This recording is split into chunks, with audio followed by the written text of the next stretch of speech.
In this video, I'm going to show you how you can send money on the World Remit app. Here's how it works. Once you load up the app, you will click on the send button here in the middle, and then it's going to ask you for the amount which you will be sending. I'm just going to change this to 50, and it's going to show you how much the receiver will get. And now we can choose the receive method. You have bank transfer, you also have cash pickup, mobile money, and airtime top up. Now I'll just leave it as bank transfer here, and any Filipino account at any bank, you will just choose that option, or depending on the country which you will be sending to, you will choose that. And it's going to show you the total amount at the bottom with the fees.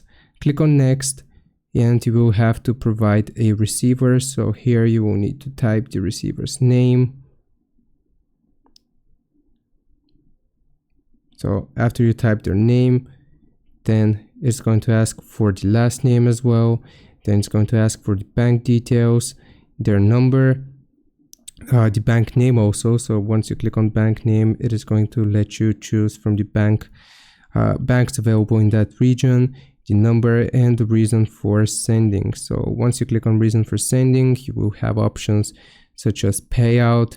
And once you have all this information filled out, you will then choose your payment method, or for example, ours is going to be bank account or debit card. You will provide your information, and that is going to confirm the transfer. Hope this helps. Leave a like and sub. I'll see you next time.